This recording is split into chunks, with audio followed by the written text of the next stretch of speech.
ambulance. It's got the snappy title of Outpatient A, but it actually sees largely trauma and orthopaedic patients, but also ear, nose and throat patients, and we're actually in one of their clinics at this time. Roughly 70,000 people a year come through this particular outpatient department, and in total we see around 250,000 outpatients each year. A significant link to the hospital, and many patients of course only need to be seen on an outpatient basis, and that is their main interaction with hospital. So we recognise how very important the experience they receive in outpatients is to them.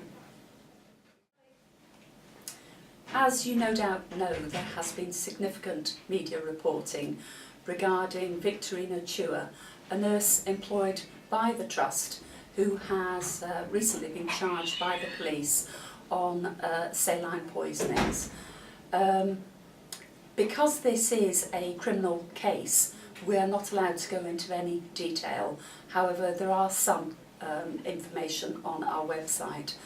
But I did just want to use this opportunity to say how completely devastating this must be to the patients and families affected.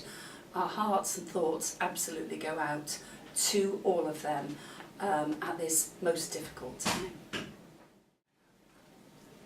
On a happier note, I'm really pleased to be able to say that the Trust has retained the CQC top ranking of a Band 6.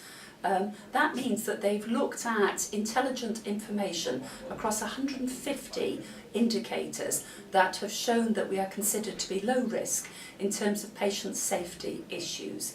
This is very much down to the exemplar work undertaken day in, day out by our staff throughout the whole organisation, and I want to thank them for that. We are one of only 4 organisations in Greater Manchester to have this. The Christie and ourselves retained this, and Pennine Acute and Central Manchester Hospital both achieved this this time round. So congratulations to everybody. We are still struggling, unfortunately, with the 4-hour A&E national standard. It's something that we're working hard on, continuing to do so. But in terms of our patients, we know that the vast majority of them are having a better experience than previously. We've done major work around new pathways, ensuring better flow both through the emergency department but into the hospital. Now, this work needs to be undertaken on a day-to-day basis by doctors and nurses, but unfortunately we've got a shortage of emergency department doctors. So we have gone out to recruitment using what we hope will be an interesting package to anybody who is looking to work in this field. We are celebrating our birthday on the 1st of April, and that is for being 10 years as a foundation trust. We received this status because of good performance in previous years and a star rating that showed us as a 3-star trust on consecutive years. Now, that means some changes, and one of the biggest is that we now have members of the public representing us as governors on a Council of Governors, very much sharing with us how we move forward in terms of what this trust means for the people that we serve. It also gave us a number of financial freedoms, and we were then able to borrow money, to make a surplus and to invest that money in those areas that we wanted. The first thing we almost did 10 years ago, and I recall I was involved in it at that time, was to actually borrow £25 million, and that was to build our cardiology and surgical unit. That was a real statement, because until that time we'd made excellent business cases but could never somehow justify being top of the ladder in terms of funding. So that made a real difference to our patients and our staff within Stepping Hill Hospital, but to the wider community as well. We've had an excellent result in our recent staff survey. This is an annual national survey that's undertaken, asking staff a number of questions.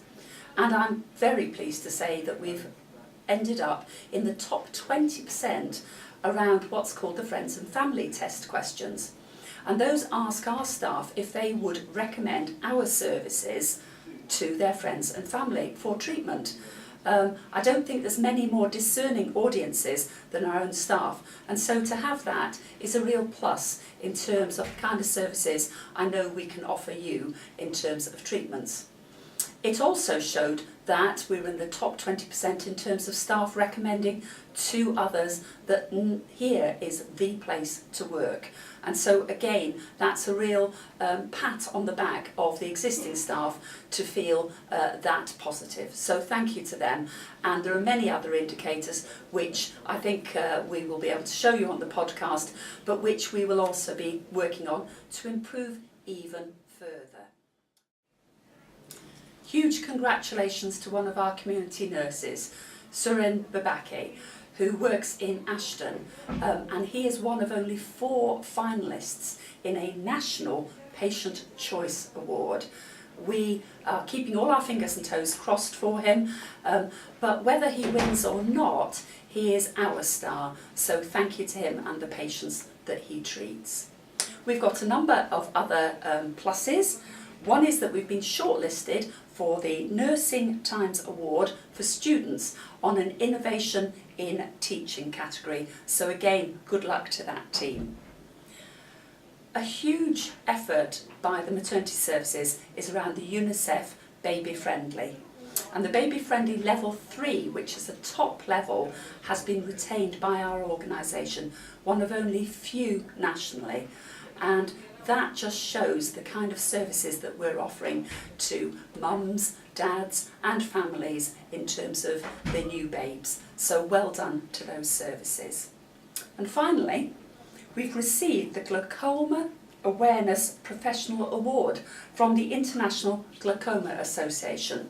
A large service within the organisation, ophthalmology, and one that we're looking very much to work in partnership with other organisations to ensure that we continue in the exemplar practice that we undertake. So thank you to all of those.